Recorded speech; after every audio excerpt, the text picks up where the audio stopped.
Good morning, this is Father Rayappa.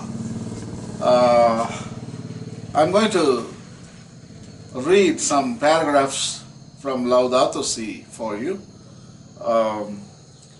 This is the encyclical written by Pope Francis on ecology and environment. It's a beautiful document. And this document appeals to the people of goodwill to take care of our common home. It is known as our planet Earth. Pope calls it as a common home. What does he mean by that? Common home means it is a home for every human being. It's a home for every animal. It's home for every plant. It's home for every element. It's home for everything on this planet. So that is a common home. Not only that, we live in a relationship. We don't live separate. Plants, animals, environment, elements, they are not separate. They are integral. So we live in a relationship. So common home means it's a relationship. And also, I care for you and you care for me. And we care for the environment, we care for ecology. And we depend on each other. So the whole document states that everything is connected. That is the mantra. That is the axiom of this document. Every page is tainted by the same statement that everything is connected. From the microscopic bacteria under the soil to all the way to giraffe or an elephant or a blue whale, we are all connected. We are all connected. Scientists call this phenomenon as web of life. Web of life. It's like a chain connected. It's like a links connected. And I think Pope is afraid now one link is severed, cut off. That is human beings. Human beings don't enjoin in this web of life, and they are outside. So they separated themselves. They severed themselves from this web of life. So that is what he is writing in the paragraph number 53, 5-3. It is from the first chapter, titled, What is happening to our common home? Pope is expressing shock at the situation, at the condition of our planet. And in the first chapter, in the subheading 6th, which is titled as Weak Response, he writes as follows. Article number 53, 5-3. These situations have caused Sister Earth, along with all the abandon of our world, to cry out, pleading that we take another course. Never have we so hurt and mistreated our common home as we have in the last 200 years. Yet we are called to be instruments of God our Father, so that our planet might be what He desired when He created it, and correspond with His plan for peace, beauty, and fullness. The problem is that we still lack a culture needed to confront this crisis. We lack leadership capable of striking out on new paths and meeting the needs of the present with concern for all and without prejudice towards coming generations. The establishment of a legal framework which can set clear boundaries and ensure the protection of ecosystems has become indispensable. Otherwise, the new power structures based on the techno-economic paradigm may overwhelm not only our politics but also freedom and justice. This is the shocking writing from Pope Francis.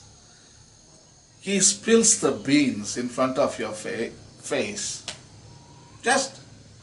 He just puts everything in front of you with proof, with facts.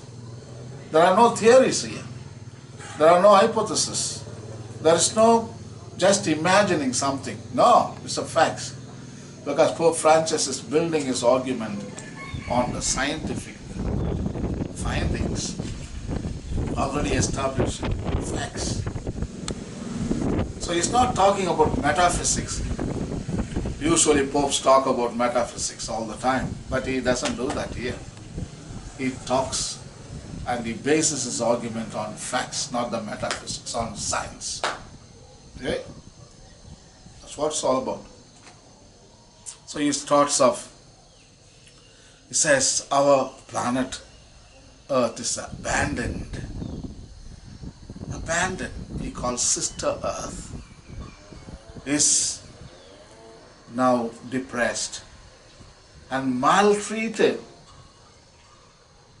I mean, he says, never have been in the history of our planet we have faced a situation similar to this. This is the worst. For the past 4 million years, humans have lived amicably, sustainably with the planet Earth. But for the past 200 years, that is what Pope writes. For the past 200 years, I think our actions are extreme. Our lifestyle is extreme. Our consumption went to extreme. Production went to extreme. Economic growth went to extreme. So everything is in excess. There is no control. There is no any standard. There is no any ethics. No bioethics. There is no moral law. There is no justice. Of course, social justice. There is no distributive justice either. There is no intergenerational justice also. So the past 200 years, it's about self-interest, indifference. It all started from the Industrial Revolution in the 19th century in England, where enormous amount of goods are produced, recommending consumption. Enormous amount of fossil fuel was used to produce these goods.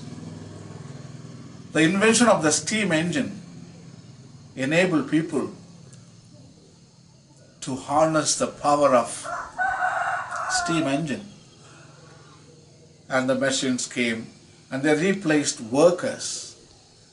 And now machines produce things. So Industrial Revolution caused so much of damage, taken labor from the laborer. Now worker doesn't have much work. And pollution because of the fossil fuel burning. Greenhouse gases. So we have hurt planet Earth. Never humans are so irresponsible in the history of our planet and history of our humanity. And then came Green Revolution, the agricultural revolution. Pope is very sad about it. Agricultural revolution brought three evils. One, fertilizers. The two, herbicides.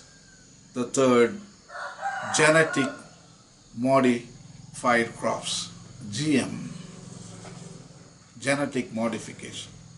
Three things. Fertilizers. We killed the land. We killed the earthworms. We killed microscopic bacteria. Actually, these are the stewards of the earth.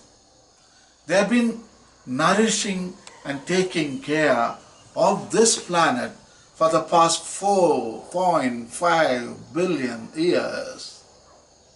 Today we claim that we are steward of the earth, basing ourselves on Genesis 2:15. That is anthropocentric. That is anthropocentric view. But biocentric view, I think earthworms and the microscopic bacteria, they are the stewards of the earth. Our history, as I told you, only 4 million. So maybe 4 million we claim that we are stewards.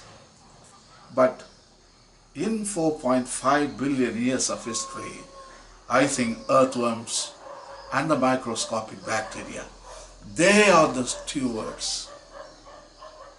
They exercised responsibility, faithfulness, accountability, which humans discard them, usually. There have been 5 mass extinctions happened in the history of the planet Earth. Ordovician mass extinction 450 million years back. Devonian mass extinction 350 million years ago. Permian mass extinction 250 million years ago. Triassic mass extinction 200 million years ago. And Cretaceous mass extinction, KT extinction, 65 million years ago. Even dinosaurs went extinct. Saber-toothed lion went extinct. Woolly mammoth went extinct. Other creatures, plants went extinct. Especially in the first mass extinction, trilobites. But, I'm telling you, but, you know what? This microscopic bacteria and the earthworms, they were never destroyed. They never went extinct. Because you know why? Because they were protected under the soil. And they have been, after every mass extinction, these little creatures, they recycle and then they brought nutrients and again they brought life back on this planet Earth. Every mass extinction, these great heroes, these stewards, they recycle the dead matter into living matter. Wow! But now, these little microscopic bacteria and earthworms never have been hurt by natural elements. Only humans can destroy these little creatures. Fertilizers, even asteroid, even a volcano, even a tsunami, even a plate tectonic activity, any natural calamity couldn't get them, couldn't destroy this microscopic bacteria and earthworms. But humans, yeah, we found chemicals, we found poison, and we are killing them. We are killing them. So fertilizers, number one. Second one is herbicides. What is herbicides? Herbicides is nothing but killing helpful insects. Helpful insects. Helpful insects are killed all the time.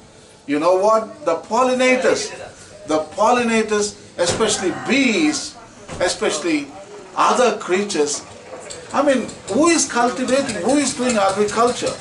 I think these little pollinators, insects, they do the agriculture, and today herbicides killing them all, and almost 30% of the insects dead and gone. The third one is genetic modification. I mean, we have changed the DNA of all the seeds. The seeds are copyrighted, and we go inside the seed and change everything little and little. And whatever we are eating is not natural, it is artificial. 75% of the food is not natural. So what I am telling, Pope is very much hurt, and he confronts the world community not to do that. And he talks about we don't have a system, a framework that can really stand against all this devastation, especially to the evil human activity. No, we don't have a framework.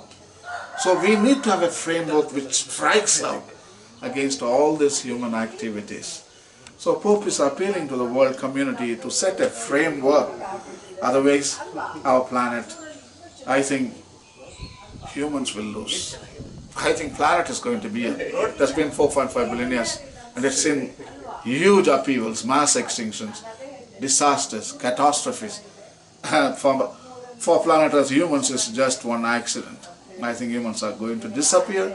Planet Earth is going to go forward for eternity, this time without humans. So that is the thing what I'm afraid. And I think we have a lot of weak responses, and let us find a framework and a strong response which can strike all the disastrous actions of humans, and let us come to the right paradigm which is based on justice, freedom and love, nurture, conservation and compassion. And please read paragraph number 53 from Laudato Si, Pope Francis' encyclical on ecology and environment. Thank you and God bless.